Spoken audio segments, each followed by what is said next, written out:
بینظیر بھٹو جیسے ان کی بیٹی آصفہ بھٹو زرداری کو پیپلز پارٹی نے وزیر اعلیٰ سندھ نہ بنا کر بظاہر ایک تاریخی موقع گنوا دیا۔ انہیں کراچی کے علاقے لیاری یا سندھ کے دیگر شہری اور دیہی علاقوں کے محفوظ حلقوں سے الیکشن لڑوا کر بآسانی صوبائی اسمبلی کا رکن منتخب کروایا جا سکتا تھا۔ اس کے برعکس مریم نواز کا وزیر اعلیٰ پنجاب بنایا جانا پاکستان کی تاریخ میں منفرد واقعہ ضرور ہے مگر غیر متوقع نہیں۔ صحافیوں نے بھی نومبر میں ہی دلائل کے ساتھ واضح کر دیا تھا کہ نون لیگ مریم نواز کو وزیر اعلیٰ پنجاب بنائے گی۔ یقیناً پیپلز پارٹی بھی اس اقدام سے واقف تھی اور مریم نواز سے یہ اعزاز چھیننا نہیں تو کم از کم برابر ضرور کر سکتی تھی۔ مریم نواز کے ملکی تاریخ کے پہلی وزیر اعلیٰ بن کر تاریخ رقم کر دینے میں بھی بظاہر پیپلز پارٹی کی سیاسی تدبیر نظر آتی ہے۔ دو وجوہات کی بنا پر کہا جا سکتا ہے کہ پیپلز پارٹی نے پوزیشن میں ہونے کے باوجود آصفہ بھٹو زرداری کو وزیر اعلیٰ سندھ بنانے سے گریز کیا۔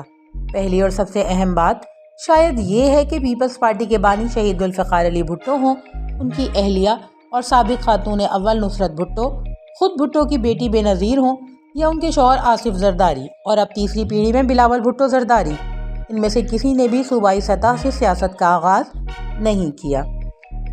ذوالفقار علی بھٹو نے ایوب خان کی کابینہ میں بطور وزیر کامرس اپنی سیاست کا آغاز کیا، کئی اور وزارتیں سنبھالیں اور پھر ملک کے صدر اور وزیر اعظم بنے۔ شوہر کو عامر جنرل ضیاء الحق کے دور میں پھانسی دی گئی تو بیگم نصرت بھٹو سیاسی طور پر متحرک ہوئیں اور 1988 میں لاڑکانہ سے قومی اسمبلی کی نشست پر منتخب ہوئیں۔ وہ بینظیر بھٹو کی کابینہ میں وزیر اور نائب وزیر اعظم بھی رہی تھیں۔ ذوالفقار علی بھٹو کی سیاسی جانشین اور بڑی بیٹی بینظیر بھٹو بھی 1988 ہی میں پہلی بار لاڑکانہ ہی سے قومی اسمبلی کی رکن منتخب ہوئی تھیں۔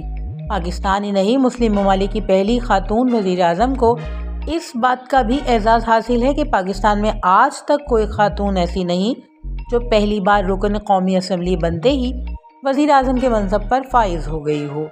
بینظیر بھٹو کے دو بھائیوں میر مرتضیٰ بھٹو اور میر شاہ نواز بھٹو میں سے صرف مرتضیٰ بھٹو ہی انتخابی سیاست میں فعال ہوئے۔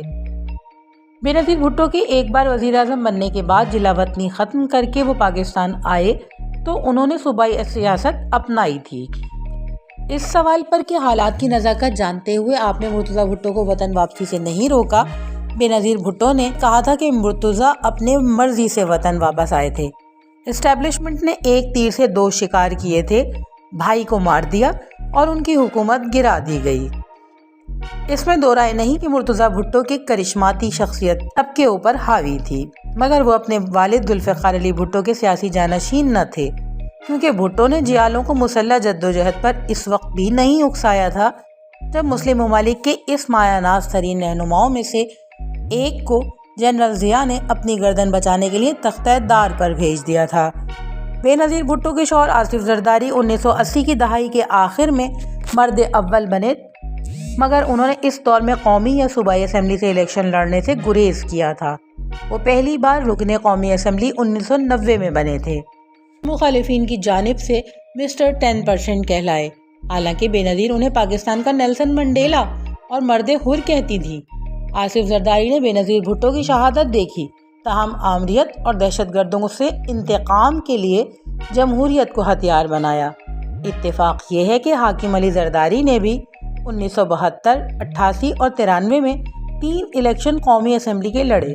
آصف زرداری کی بہنیں فریال تالپور اور ڈاکٹر عذرا پجورو بھی قومی اسمبلی کا الیکشن لڑ کر ہی عملی سیاست کا آغاز کرنے والی تھیں۔ یہ الگ بات ہے کہ اب ایک عرصے سے وہ سندھ اسمبلی کی فعال رکن ہیں، انہیں بھی وزیر اعلیٰ سندھ بنایا جا سکتا تھا، مگر پیپلز پارٹی نے شاید جان بوجھ کر ایسا نہیں کیا۔ جہاں تک بھٹو خاندان کی تیسری نسل کا تعلق ہے تو اس نے بھی قومی سطح سے ہی عملی سیاست کا آغاز کیا۔ بھٹو کے سیاسی وارث اور بینظیر بھٹو کے جانشین بلاول بھٹو نے اپنے نانا کی طرح لاڑکانہ ہی سے قومی اسمبلی کا الیکشن لڑا۔ بختیار بھٹو زرداری نے ان کے جلسوں میں تو شرکت کی مگر عملی سیاست سے تاحال گریز کیا ہے۔ لباس اور انداز سے بینظیر بھٹو جیسی آصفہ بھٹو انتخابی مہم میں غیر معمولی حد تک فعال رہیں۔ جلسوں، ریلیوں میں شرکت اور جیالوں کے اہل خانہ کی دلجوئی کرنے والی آصفہ بھٹو کے بارے میں عام تاثر تھا کہ وہ یہ الیکشن لڑیں گی۔ صوبائی اسمبلی کی نشست سے الیکشن لڑتیں تو بآسانی منتخب ہو کر سندھ کی کم عمر ترین اور پہلی وزیر اعلیٰ بھی بن سکتی تھیں۔ ملکی سیاست کے دوسرے بڑے گھرانے شریف فیملی میں میاں نواز شریف ہوں، ان کے بھائی شہباز شریف، بھتیجا حمزہ شہباز یا بیٹی مریم نواز، سبھی نے اپنی سیاست کا آغاز پنجاب میں صوبائی سطح سے کیا۔ یہ کہنا غلط نہیں ہوگا کہ نہ صرف شریف خاندان بلکہ نون لیگ کی پنجاب سمیت ملک کے مختلف حصوں میں سیاست نواز شریف ہی کی مرہون منت ہے۔ ایک دور تھا کہ میاں نواز شریف اس اتحاد IJI کا بھی حصہ تھے جو بینظیر بھٹو کے خلاف بنایا گیا تھا۔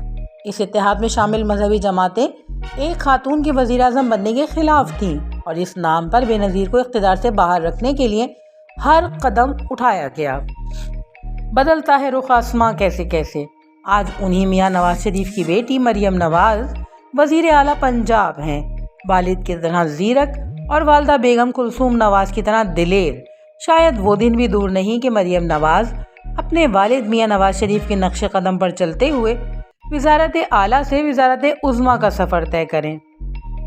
پیپلز پارٹی کے رہنما کہتے ہیں، مریم نواز کو ملکی تاریخ کی پہلی وزیر اعلیٰ بننے کا موقع دے کر آصف زرداری نے ایک بار پھر ثابت کیا ہے کہ جمہوریت ہی بہترین انتقام ہے۔ روبینہ ظفر، پرزم نیوز۔